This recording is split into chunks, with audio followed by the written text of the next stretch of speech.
Terrifier 3 starts with a scene that takes place in the present and features an entire family getting slaughtered by the Art the Clown. A little girl thinks she hears someone on the roof, potentially Santa. Her parents do not buy it, however, the joke is on them because it is not long before Art shows up in a Santa outfit with an axe in hand. The killer goes on to brutally kill a young boy in his bedroom, and then his two parents, as the little girl from before hides from his wrath. He eventually finds her hiding in the kitchen cabinet. Unlike the rest of her family, he does not kill her, and he simply waves at her with glee. The story then jumps 5 years in the past, picking up the moments after the event of the Terrifier 2. A cop is scoping out the area where the clown was previously decapitated. Not knowing the situation he's got himself into, the cop is quickly killed by Art's decapitated body. Using the cop's head, the Art's body makes his way into the insane asylum where Victoria Hayes is locked up, who gave birth to Art heads at the end of the Terrifier 2. It does not go well for the living souls inside the institution, as Victoria and Art were successfully escaped. The duo camp out in a very old type of ruggish house, where it's revealed that the Victoria Hayes is the new vessel for the little pale girl that we see in the Terrifier 2, if you remember the reference of the movie. Jumping back to the present day, Sienna is picked up by Uncle Greg from the mental institution where she had been healing for years after the event of Terrifier 2, and he takes her to his home where audience are introduced to her cousin, that is Rosie, and her aunt Jessica. Sienna and Gabby have a very close relationship, with Gabby serving as the key emotional pillar for Sienna this time around. However, they are not close enough for Sienna to want to share any of her diary's content with Gabby, much to her concern. Cutting away from the Sienna's reunion, two construction demolitions start digging around the old rockish house that we have mentioned before. They came across both Art the Clown and Victoria, who emerges from their self-imposed hibernations. While the kills are gross as ever, it is notably more disturbing when Victoria decides she wants to masturbate with a shard of glass while Art discanes one of his victims. Jumping back to Sienna, who is now partaking in a little family dinner, her trauma is introduced in full force as she sees her dead friend Kylie Hammonds Brooke, which we have seen in Terrifier 2, her beloved friend, at the dinner table blaming Sienna for getting her killed. Props to Terrifier 3 as because Sienna does not cave into the pressure of her hallucination and she dismisses herself without making a scene. It takes a while, but Terrifier 3 confirms that Jonathan did survive the event of Terrifier 2, but now years later, after the Terrifier 2, Jonathan is attending college and he has made some new friends there. Among them is his roommate Mason Cole and Cole's boyfriend Alexa. It turns out that Mia is a big fan of Jonathan. She is obsessed with the Miles County Clown that we have got reference in the first part of Terrifier as well as the second part of Terrifier, aka the Art himself. She has been following the Jonathan for years and hoping he will join her podcast someday. As Jonathan will eventually learn in the later scene, their podcast peddles the theory that Sienna is the one responsible for all the murders that went down into the second film. The interaction is interrupted by Sienna finally calling Jonathan, making their first exchange on screen since the Terrifier 2. The relationship seems intact but stained by everything that has happened. The middle chunk of the film shows Art the Clown having some sadistic fun and as he terrorizes the locals. First, Art zeroes in on three men at the bar, one of which is dressed in a Santa outfit that the clowns want. Funnily enough, none of them seem to notice that clowns happens to be covered in blood, and this is something suspicious. Then the bartender's death is simply for Art the Clown, as is the Santa's drunk friend. The Santa, however, has a worse fate in store for him. Art ties the poor man to a chair in his underwear after stealing and putting on his Santa outfit. Art takes his tank of nitrogen and freezes the parts of victim's body, going on to smash them with a hammer. And this is one of the most brutal scenes of the movie, and it's really hard and disgusting to watch. The last target is his face, where he also reprops the poor man's beard to match his Santa outfits. That's fucking weird. Things somehow get worse not long after that. Art visits the local mall in his new festive outfit, which is of course taken from the Santa himself, where he takes over for the mall Santa and greets the children right there. Unlike the other Santa, Art is prepared with the gifts for the children. While that might sound nicer, but the clown is usually capable of. In each of box is a bomb waiting to go off. Needless to say, the children get curious and the bombs go off. It explodes, just boom, killing countless children and adults. And Art the Clown's rampage is not over yet, because he also initiates one of the most glorious, most intense shower scenes in all of the horror history. If you remember, this scene is very similar to the 1960 released psychological horror thriller film The Psycho, and it's just a kind of reference.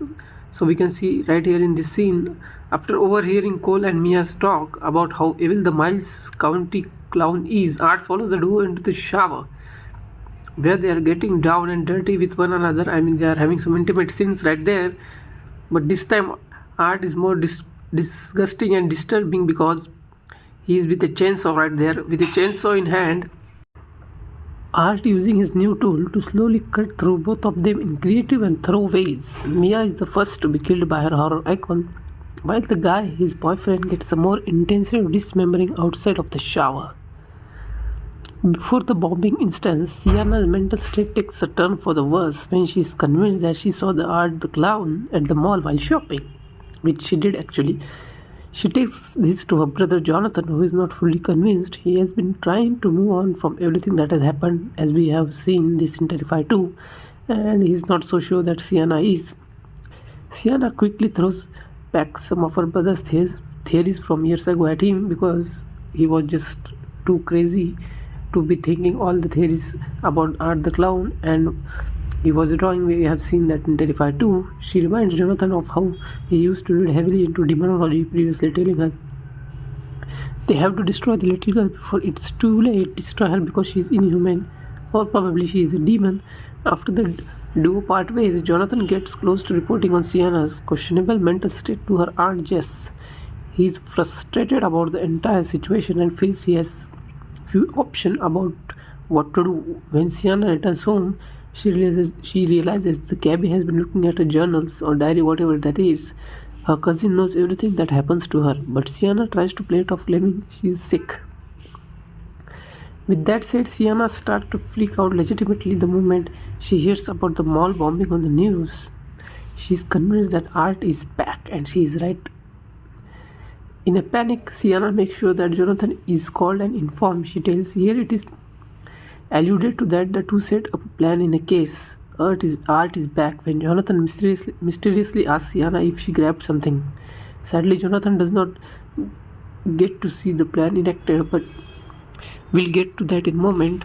After waking up from some strange visions, Sienna comes downstairs to see her worst nightmare being come true to life. Art and the pale little girl, now in the Victoria's body, are at the house and have hung Uncle Greg's dead body on the wall. Sienna tries to escape, but Art gets the upper hand and knocks her out very terrifyingly. She awakens with Aunt Jess tied up across her. After taunting Jess with heads of what Victoria claims is Gabby's dead, Art stuffs a tub down Jess' throat and crams live rats down. I mean, this is just worse. It gets worse and worse after that. As she chokes to death, he slits her throat, allowing the rats to exit her body gruesomely. Victoria reveals that the decapitated head in the middle is not the Gabby after all. It belongs to poor Jonathan, who was killed off screen, because it is not shown in the movie. So we can assume that.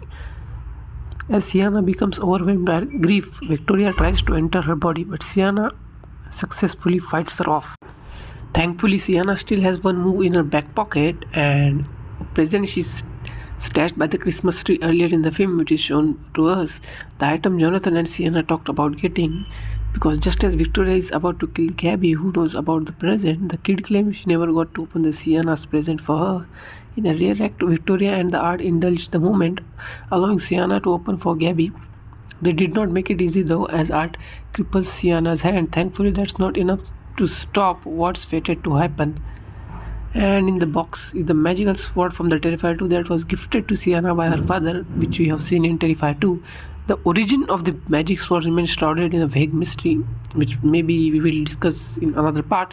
It all goes back to the Sienna's dad, who somehow knew that one day she might face an evil person like Art the Clown. Throughout the Terrifier 3, there are flashbacks to the two of them and the origin of the comic book character he created for her. Even after the film, though how Sienna's father knew about anything is still a mystery to us. In addition to dreaming about her father, Sienna also has visions. The one she has right before encountering Art the Clown again shows a strange demonic figure forging her sword and armor in what is probably some version of hell itself. Much like it was in the Terrifier 2, as we have seen already, this sword is the key to Sienna's survival, similar to Terrifier 2. Terrifier 3 also reveals some new powers of the swords as well. Once in Sienna's possession, it starts to heal her wounds. However, it does take a little for the film to reveal that, leaving many probably scratching their head, wondering how Sienna is able to use the weapon at all. At the end of the day, Sienna does get a win. After getting her sword, she slices the throat of the Art the Clown and throws the sword right through the pale little girl's chest. Sienna proceeds to stab the Victoria in the mouth and decapitate her, which seems to kill her for good. Gabby and Sienna shares a brief moment before Art comes swinging with his chainsaw trying to kill Sienna for good. His last wish though. He's unsuccessful, however, as Sienna stabs him in the gut, robbing him of his powers. The downside on the top of there being more dead family members to stack onto her already existing trauma is that Gabby is also sucked into this situation that appeared where the little pale girl's body once was. While Gabby is probably not dead, wherever she ended up, it probably isn't a nice place to be.